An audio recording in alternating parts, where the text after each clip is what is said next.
Excitement തീർന്നിട്ടില്ല. രണ്ടുപേരും പൃഥ്വിരാജാണ് ഏറ്റവും വലിയ ഫാൻകളാണ് രണ്ടുപേരുടെയും. സെക്കൻഡ് പാർട്ടിന് വേണ്ടി കൊള്ളാം. ഖാൻസാർ എന്നൊരു വേൾഡ് ബിൽഡിംഗ് ആണ് സീസ്ഫയർ എന്ന് പറഞ്ഞ സല്ലാറുണ്ട്. ബാക്കി പാർട്ട് 2ലേക്ക് വേണ്ടി വെയിറ്റിംഗ് ആണ്. പൃഥ്വിരാജ് അടിപൊളിയായിട്ടുണ്ട്. സ്ക്രീൻ സ്പേസ് കുറവാണ് കമ്പാരിറ്റീവ് പ്രഭാസ്.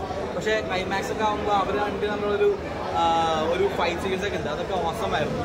ബട്ട് ഇതിന് മുമ്പ് ഈ ഡയറക്ടർ ക്രിയേറ്റ് ചെയ്ത ഒരു മൂവി പേര് വേണ്ട ആവശ്യമില്ല, അതിൻ്റെ ഒരു ബെഞ്ച് മാർക്ക് എത്തിയില്ല പേഴ്സണലി എനിക്ക് ഫീൽ ചെയ്തതാണ്. പിന്നെ ഫസ്റ്റ് വേൾഡ് ബിൽഡിംഗ് ആയതുകൊണ്ട് തന്നെ ഫസ്റ്റ് ഹാഫ് എനിക്ക് കുറച്ച് ഒരു ഡ്രോബാക്ക് പോലെ തോന്നി.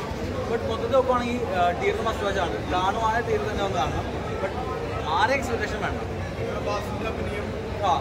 Very happy to see Prabhas. കാരണം ഇതിനു മുമ്പുള്ള രാധേശ്യാമ ആയാലും മറ്റേ ആദിപുരുഷായാലും എല്ലാത്തിലും ഒരു കോമിക് ക്യാരക്ടർ പോലെ നമ്മളായാലും കണ്ടു. പക്ഷെ ഇതിനകത്ത് പുള്ളിയുടെ ലുക്സ്, സ്വാഗ് എല്ലാം ആ ഒരു ബാഹുബലിയിൽ കിട്ടിയ ഒരു സ്വാഗ് ഒരു മാസമാണ്.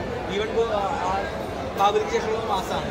എന്തായാലും പ്രഭാസിൻ്റെ ഒരു കമ്പാക്ക് ആയിരിക്കും. ഇതൊരു ഷോർട്ട് ഷോട്ട് ഇട്ടായിരിക്കും ഫാമിലിക്ക്. ഓബ്വിയസ്ലി എനിക്ക് അങ്ങനെ ഭയങ്കര വയലൻസ് ഒന്നും തോന്നിയില്ല. വയലൻസ് ഉണ്ട്, ബട്ട് ആ ഒരു വ്യൂ ആ കാണേണ്ടത് തിയേറ്ററിൽ ഒന്ന് കാണുമ്പോൾ ഒരു വാവ് ഫാക്ടർ ഉണ്ട്. ബട്ട് ഡയറക്ഷൻ പക്ഷേ എനിക്ക് ആ ഒരു പേഴ്സണലി ഞാൻ പ്രതീക്ഷ ആ ഒരു ബെഞ്ച് മാർക്ക് ക്രോസ് ചെയ്തില്ല. കാരണം നമ്മുടെ മനസ്സിൽ എപ്പോഴും അതാ കിടക്കണത്. ആ ഒരു ഫീലിംഗ് കിട്ടിയില്ല.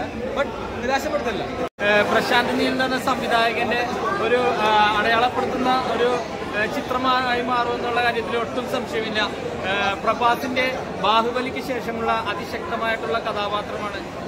മലയാളത്തിന്റെ പൃഥ്വിരാജും കൂടി ചേർന്നപ്പോൾ എങ്ങനെ ഉണ്ടാവുമെന്നാണ് ഞാൻ നോക്കിക്കണ്ടത്. തീർച്ചയായിട്ടും പൃഥ്വിരാജ് അതിശക്തമായിട്ടുള്ള കഥാപാത്രമായി അദ്ദേഹത്തിന് സപ്പോർട്ട് ചെയ്യുന്ന രീതിയിൽ തന്നെ ഇതിൽ അഭിനയിച്ചിട്ടുണ്ട്. പിന്നെ ഇതിൽ അഭിനയിച്ചിരിക്കുന്ന ഓരോ കഥാപാത്രങ്ങളും അവരുടെ റോളുകൾ ഭംഗിയാക്കിയിട്ടുണ്ട്. പ്രശാന്ത് നീൽ എന്ന സംവിധായകൻ തീർച്ചയായിട്ടും ഒരു മികച്ച രീതിയിലുള്ള ഒരു സംവിധായകനായി മാറുമെന്നുള്ള കാര്യത്തിൽ ഒട്ടും സംശയമില്ല. ഈ ഒരു കളക്ഷൻ്റെ കാര്യത്തിലാണെങ്കിൽ നോക്കിക്കാണേണ്ടത് 1000 ആണോ 1500 കോടിയിലേക്കാണോ ഇത് പോകുന്നതെന്ന്. തീർച്ചയായിട്ടും ഒരു വിജയചിത്രമായി തന്നെ മാറും. ഓരോ ഡയലോഗിനും പൃഥ്വിരാജ് നമ്മൾ മലയാളത്തിലെ താരം പ്രഭാസിൻ്റെ കൂടെ ഇങ്ങനെ ഒപ്പത്തിനൊപ്പം നിന്ന് ഭയങ്കരമായിട്ട് പൊളിച്ചടുക്കി. സെക്കൻഡ് ഹാഫാണ് എനിക്ക് കൂടുതൽ ഇഷ്ടപ്പെട്ട. KGF-ന് ശേഷം എഴുന്നേറ്റ് കൈയടിക്കാൻ തോന്നിയൊരു സിനിമയാണ്. ക്രിസ്മസ് ഏതായാലും സലാറ് പൊളിച്ചടുക്കി. സെക്കൻഡ് പാർട്ടിന് വേണ്ടി വെയിറ്റ് ചെയ്യുന്ന കട്ട വെയിറ്റിംഗ് ആണ്. ഓരോ ഡയലോഗിനും കൈയടിക്കാതെ ഒരു ഡയലോഗ് പോലും നമുക്കിതിൽ ഇരുന്ന് വെറുതെ ഇരുന്നിട്ട് കാണാൻ പറ്റില്ല. അത്രയും ഗംഭീരമായിരുന്നു. വയലൻസ് പൃഥ്വിരാജിനേക്കാൾ സ്പേസ് ഉണ്ട് പ്രഭാസിലെ പിക്ചറുമാണ്. പിന്നെ ലാഗൊന്നുമില്ല. മക്കളെ മാർച്ച് ആക്സെപ്റ്റ് വയലൻസ് കുറച്ച് കൂട്ടും. വയലൻസ് 3 hours കുറച്ച് കൂട്ടും. വളരെ നല്ല എൻ്റർടൈൻമെൻറ്റ്. എനിക്ക് എല്ലാ സിനിമയിലും പോകാൻ മതിയായിരുന്നു. BGM ഒക്കെ ജയിലയുടെ പോലെ BGM ഒക്കെ നല്ലൊരു എൻ്റർടൈനറാണ്. ഏകദേശം അതുപോലെ വരും. വളരെ ഡയറക്ടറാണ്. ആ ഒരു രീതിയിൽ വരുന്നുണ്ട്.